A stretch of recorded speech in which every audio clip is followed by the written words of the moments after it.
Hey, it is your buddy, Peace and Harmony with you here today. Much love going out to all the beautiful, empowered harmonizers.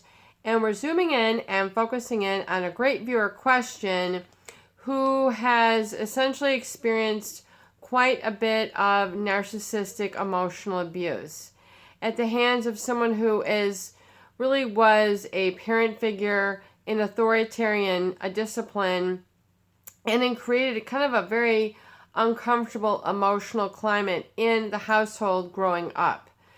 And how, do you really rectify this? How do you heal from this? How do you get above and beyond? How do you move through it after really years and decades of this situation being reinforced? Number one, I would like to recommend a couple of very good books. And these are written by Mr. John Bradshaw, Bradshaw, called Homecoming, Healing Your Wounded Inner Child, as well as Healing the Shame That Binds You, also written by John Bradshaw. Anything by him would be very appropriate for you. He did a PBS special maybe like 3 or 4 decades ago, I think in the 80s or early 90s, called Homecoming. And I would highly recommend researching his videos here on YouTube. I believe that they do have those archived where he's presenting this in a maybe like a 6-segment series.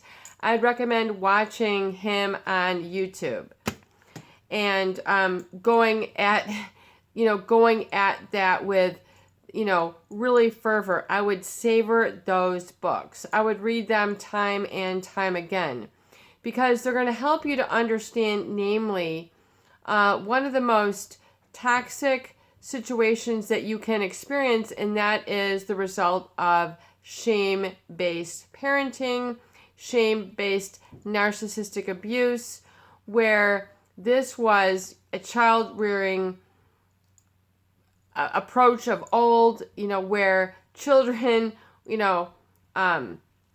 don't spare the rod. If you spare the rod, you hate the child. I mean, all this sort of very punitive measures or approach towards child rearing, which have created really a very destructive and adult children sort of syndrome where they can never really sort of grow beyond this infantilized state or this regressed state or a wounded inner child state where the wounded inner child then is running your life. And it's wonderful to be playful. It's wonderful to be spontaneous. It's wonderful to have that unique innocence that a child does. In fact, I highly recommend incorporating that in your recovery date, but not the wounded inner child. You need to work through those stages and then be able to give to that wounded inner child, give to them what you were missing and sort of flip it around. And the wounded inner child is the one that causes and gets into trouble. It's the rebellious. It's the one that doesn't want to work. It doesn't know what love is. It doesn't know what intimacy is. It is really sort of running people's lives until they realize that their current relationships that are problematic are reflective and mirroring of those dynamics or that relationship that was set up earlier in your life. Basically, one can understand that this was a way of relating or, identifying or resonating energetically with adults, and this can then create a fear or anxiety, especially if it's all bottled up. It's kind of like you carry this as a baggage or on the tip of your tongue.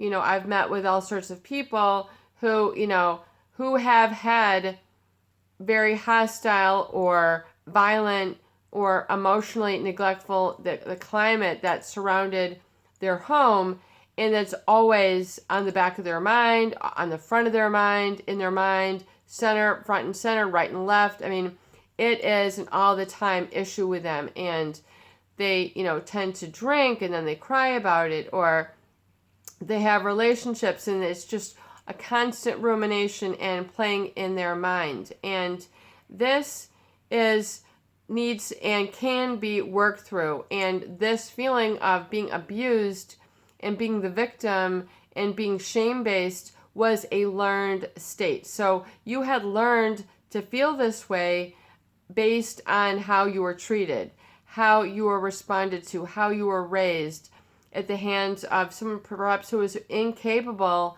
of giving you unconditional love, acceptance, support, and then, was seeing you not as an extension of them or a trouble for them or a worry for them, or kind of, that's what a narcissist does, is they see their children as extensions of themselves. And so if the child has a different or unique personality, if the child, has a lot of questions, they have a strong will, perhaps they're attractive, or have other things, or they're unattractive, or whatever it is, the narcissist may then be threatened by their own children. So they then resort to abuse, physical abuse. I'll give you something to cry about. You're in trouble now. You are, awful. You are a bad girl. You are a bad boy.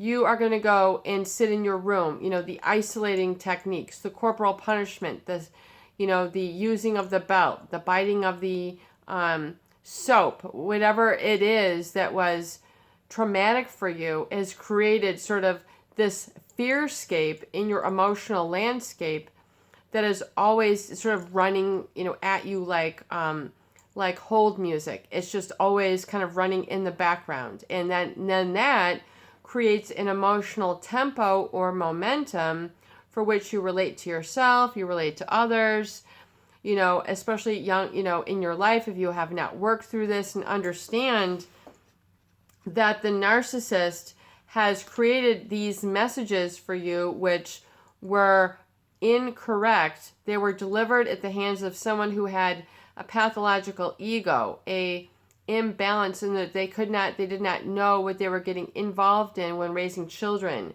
They were too tired. They were too selfish. They could not get beyond themselves, and so they treated you very harshly. It does not make you unlovable.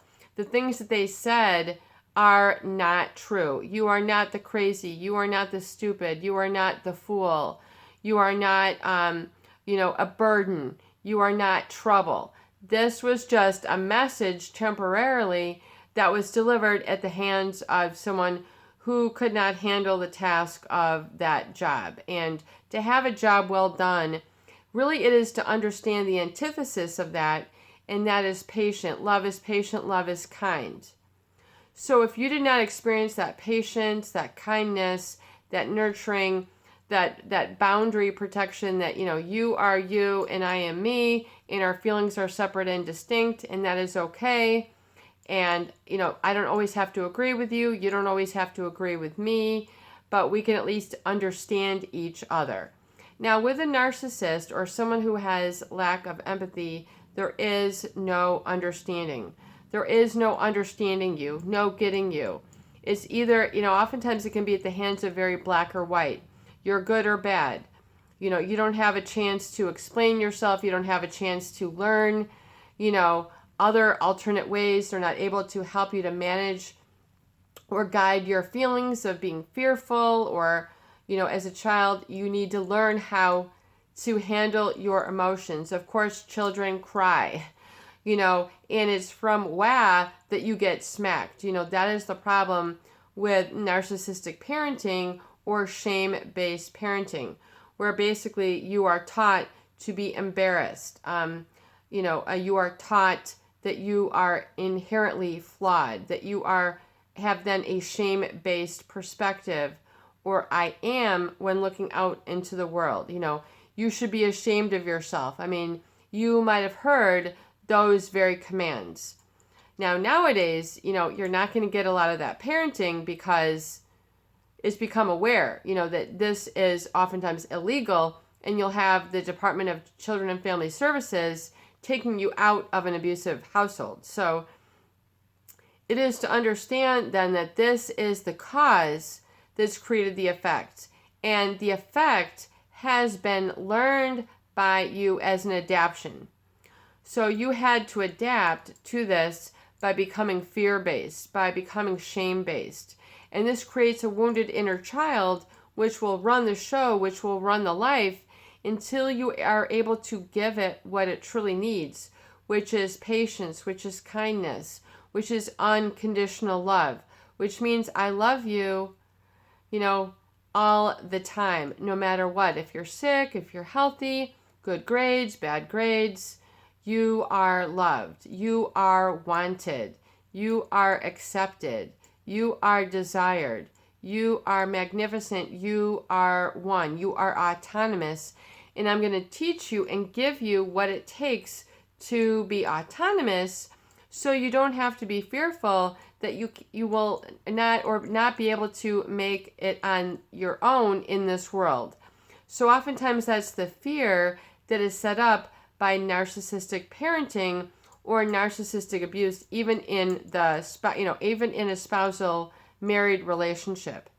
You can't make it without me. Why are you so dependent? I mean, they create the dependency and then they flog you for the state that they have created within you. So it is to understand then that, you have a wounded inner child, which is basically always there. In other words, you haven't attended to it. You now, as an adult, young adult, middle-aged adult, older adult, need to give yourself that which you were deprived of. And it's very important that you write this down. You write it down. You get a piece of paper. You get a book. You get a pen. You get a notebook. That is blank. That is a notebook with pages as such. And you give yourself a big fat notebook for you to write down your big fat emotions and that have been either depriving you, that have been holding you back, that have created this shame, that have, you need to be able to identify now the feelings that have created this effect. You need to be able to label these and understand it as such. You need to give yourself an education in what has occurred. You need to work on this. You need to create a high school, college level, advanced level course for how to work on this. It's very important. This should be a priority in your life. And so to understand what you need to be autonomous, independent, self-reliant, self-governing, self-disciplined, self-understanding, self-trusting, self-loving, self-accepting, self-forgiving, is to understand that you are an original, unique individual. You are that. Whether your parents told you this, whether you know this, whether you heard it, whether you heard I love you, I accept you, for the infant that you are, the toddler that you are, the elementary school, the junior high, the high school, the college, the doctorate level, whatever it is, you need to feel that and know that inside and carry that with you always. Peace and harmony. I can only love myself for 5 minutes and then I go right back to it. That is a problem. It is not too much to be able to love and adore yourself 24/7.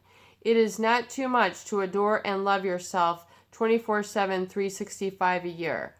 I don't care if it's the Mayan calendar, the Chinese New Year, the US calendar, the lunar eclipse calendar, whatever it is, you should love yourself through all your days. Wow, peace and harmony, that's a lot. That's very generous. Yes, life is generous. Until you get a hold of that and understand with gratitude how generous life is, how many seconds you have, how many minutes you have, how many meals you have, how many breaths you have, how many heartbeats you have, that is how many you have to love yourself and give yourself that warm and cozy feeling where you hold yourself and rock yourself and comfort yourself and nurture and have that experience of telling yourself, I love you. I love you regardless. I love you regardless. I love you regardless of your being sick. I love you regardless of your hair being a mess. I love you regardless of having a skin knee. I love you regardless of burning the dinner. I love you regardless of being late. I love you regardless. And it's not to say, you're drinking yourself to death and I love you regardless. I mean, it is to understand that you must have that self-love. And if you have that, then you will not engage in the self-sabotage, these self-inflicting negative behaviors, obesity, the morbid obesity eating, the alcoholic drinking, the addicted drugging, the negative, thoughts where you mentally beat yourself up all the time, the social anxieties that are telling you you should constantly be afraid and threatened and intimidated by other people. It is because you don't have this self-acceptance of the etheric divine that runs through you. So that is incorruptible. Part of you is incorruptible. It is that divine light. It is that divine spirit, the intangible, the etheric aspect of you, which is divine intelligence running through you, that cannot be corrupted. So it is to understand that the wounded inner child needs to be addressed, and working through the John Bradshaw books are amazing. So I would highly recommend those books as well as any sort of Melody Beatty Codependent No More books. This viewer had sent me an email and had requested some specifics, so here you are. And so it is to also understand that the wounded inner child is needing of attention, eye contact. So it's going through the inner child work, picking up and being there for your child and telling you not to be scared, not to be embarrassed, not to be ashamed. You should never be ashamed of yourself. You are a good person. You should not be ashamed of yourself. You have emotions that are trying to carry you to get to where you want to be. You have emotions that are trying to get you to what you want. And that is desirable. Your emotions are desirable. Your emotions are wanted. Your tears are okay. Your tears are understood. Your tears are embraced. And this is okay. You can tell me and cry about it. You can cry about it and tell me. So you need to be there for your wounded inner child. That is wounded, i.e. hurt, i.e. wound, like an emotional scarred level. But that scar doesn't have to be like you wear it, I've got a big scar here. You can heal through it completely. So it's completely healed, and in the previous annals or chapters of your life journey, your life book, your life story. And it is to understand that, if you're in the wounded inner child, you need to be able to understand that you have the here and now to give your wounded inner child what it needs. I'm going to take care of you. I'm not going to eat you to death. I'm going to take care of you. I'm not going to drink you to death.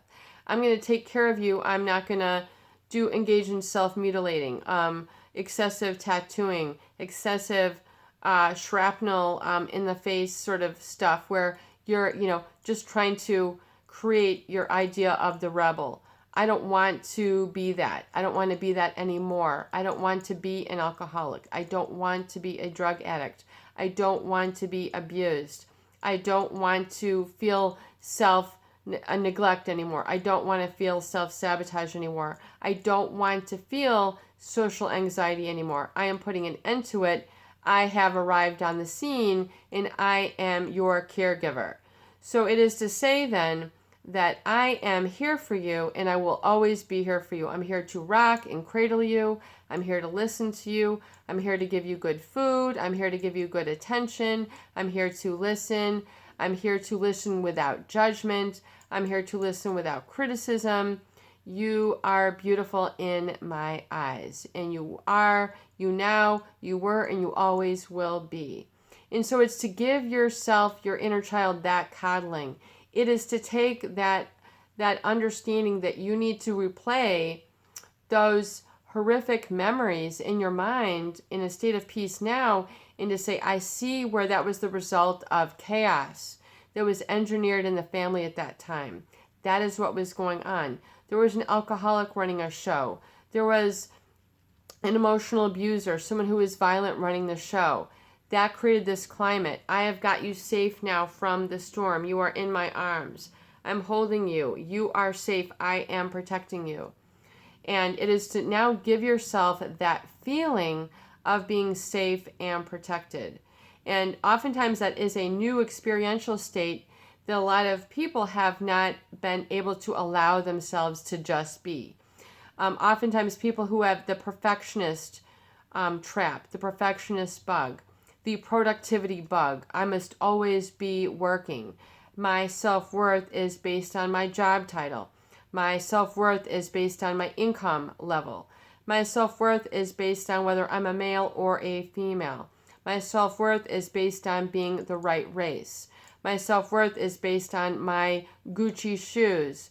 Whatever it is that you have externalized as the crux and core of your self-worth, that needs to be examined and eliminated. Your self-esteem, your self-worth, how you love yourself cannot be based on these whimsical, external qualities or states or things of this nature, because then your self-worth is gone with the wind. Someone, doesn't like you because you don't have enough money. Someone doesn't like you because you don't have Gucci shoes. Someone doesn't like you because you don't have, whatever those big watches, the big flashy diamonds, whatever it is, the title. You want to dissociate with those people.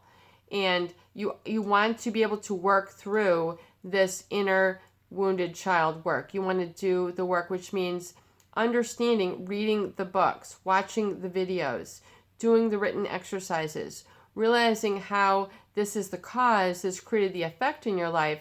So now you need to reinitiate the new cause that creates a new effect in your life.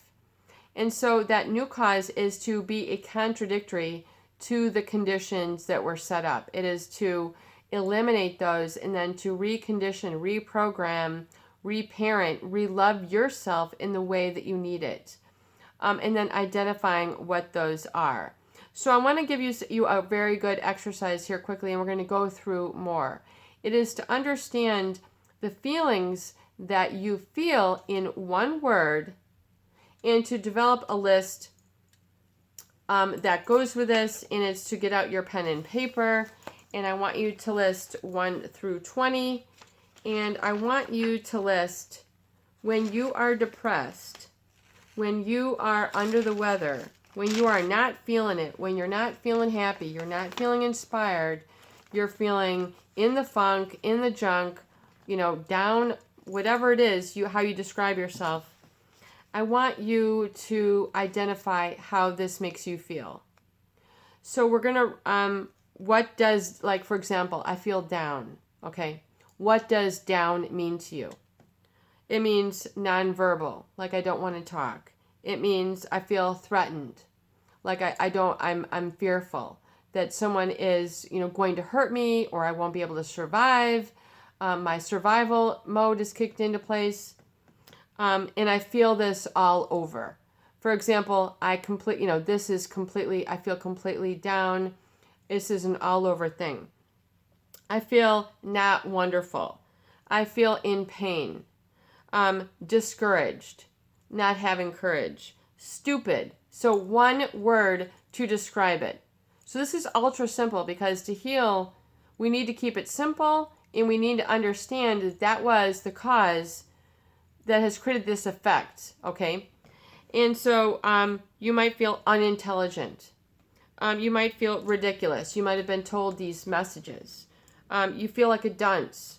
You feel like a nobody, a no one. You feel like an alien, alienated, isolated. I feel not right. I feel like I don't fit in. I feel dumb, stupid, unintelligent, going nowhere.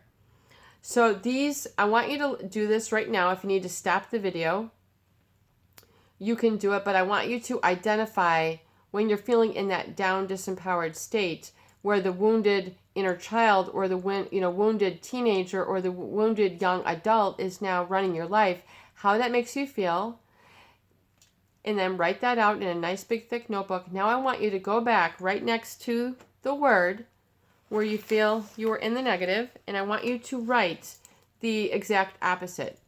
So if I feel like I'm silenced, I want you to write, nonverbal, then you write verbal. If you wrote you felt threatened, the opposite would be to feel safe. And if you feel it all over, then it's to say this is only in one place. If you feel not wonderful, then the opposite would be wonderful. Painful, not painful. Discouraged, encouraged. Stupid, smart. Then I'm using my head. Unintelligent, verbal, intelligent. Not beneficial, beneficial. Ridiculous, practical. Dunce, a class leader. A no one. If you felt like a no one, you then write someone. Nobody, then you write somebody. Alien, and then, a person. Isolated, meaning together or found. So I want you to go back through your list, and I want you to review and then see how you're actually these things on the right hand of the page. You are verbal. You are safe. You do not always feel it all over. It can be actually in one place when you really look at it. You are actually wonderful.